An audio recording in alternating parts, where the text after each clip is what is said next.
energy prices. $2,500. That's a secret tax that you don't know is coming because of the effects of this insane law. All right, let's get Dorothy Rothrock on. She is with the California Manufacturers and Technology Association. She's the Senior Vice President of Government Relations. They did one of these studies along with the Boston Consulting Group. Dorothy, welcome to the John and Ken Show. Thanks for having me. All right, apparently you had this Andrew Chang and Company do the study for your group? Yes, Andrew Chang and Company. And what did you want them to be looking at? Well, the Manufacturers Association's been working on AB 32 implementation ever since it got passed in 2006.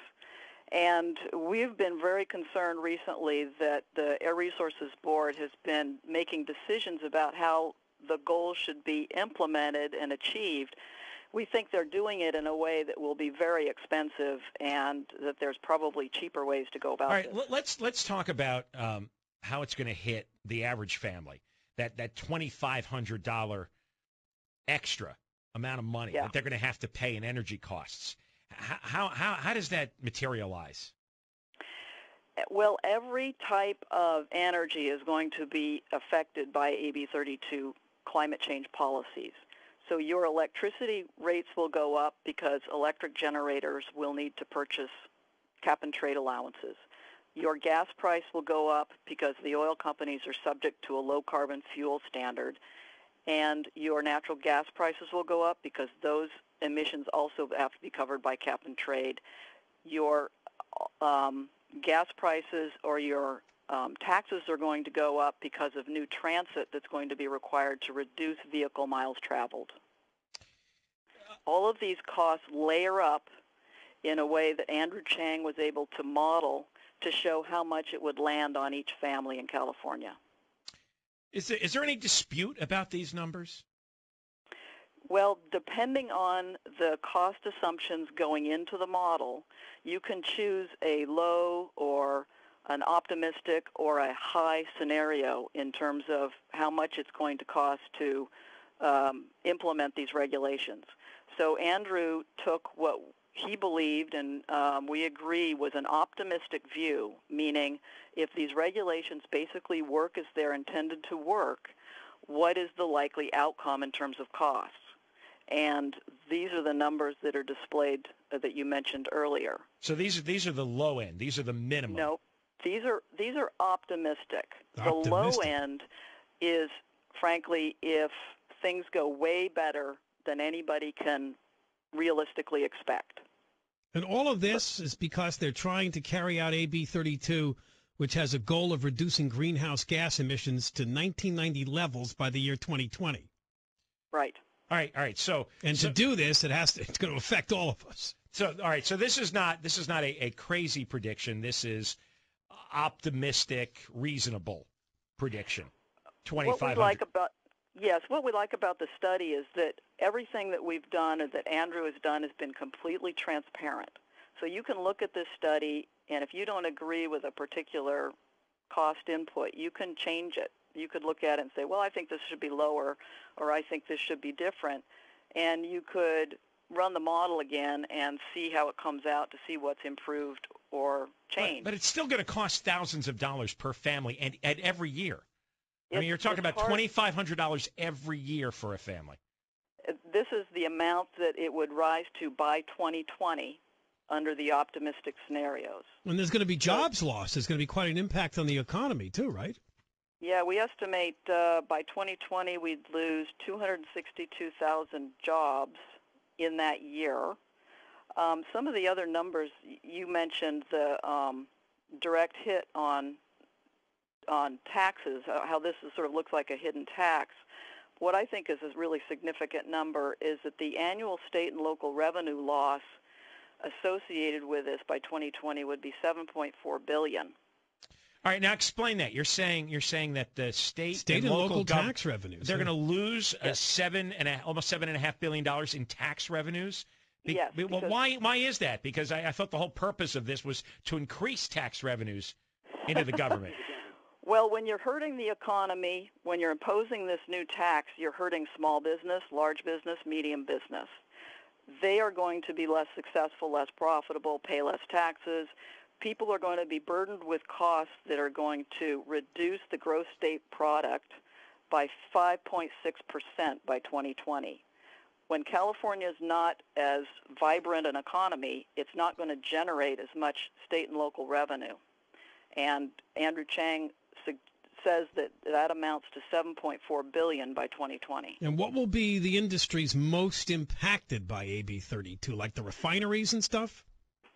There are certain regulations that particularly hurt manufacturing that we work very hard to try to change and make less damaging to us. The cap-and-trade program is designed in a way to particularly hurt large manufacturers, including refiners and chemical plants and glass manufacturing and food processors and you name it. Because they emit too much CO2, is that the...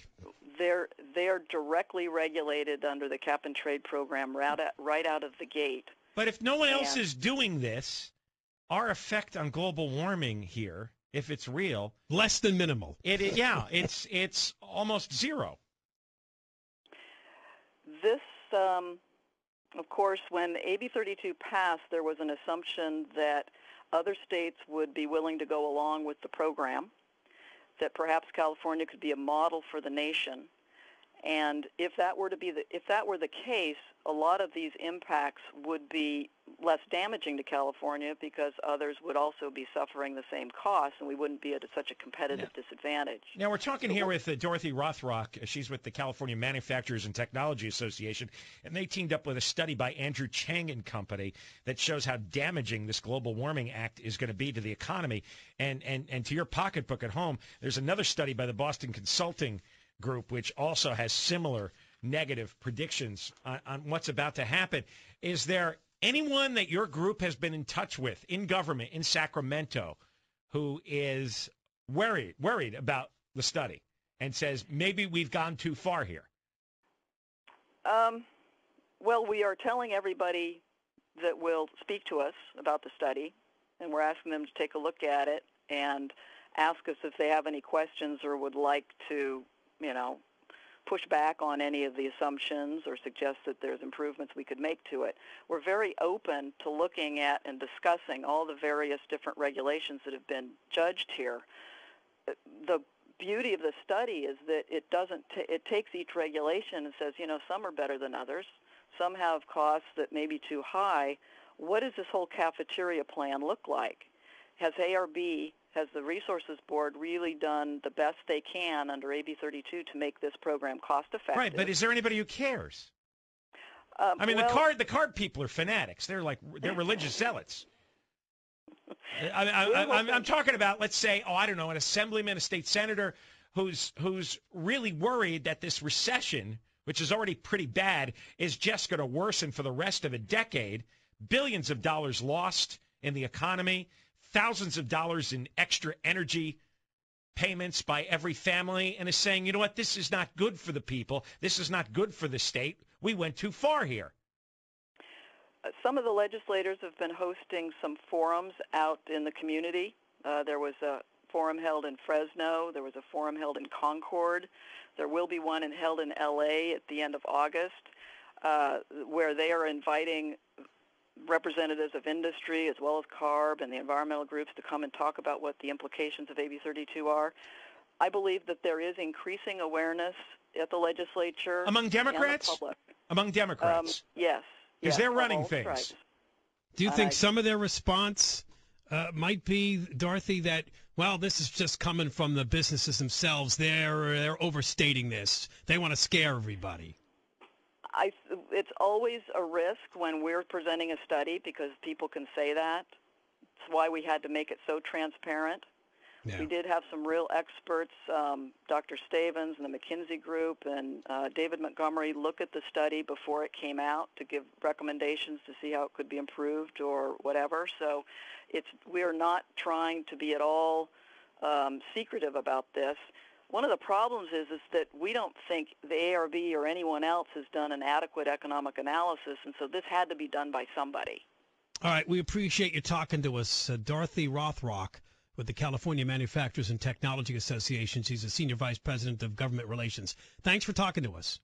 You bet. All right, when we come back, we'll mention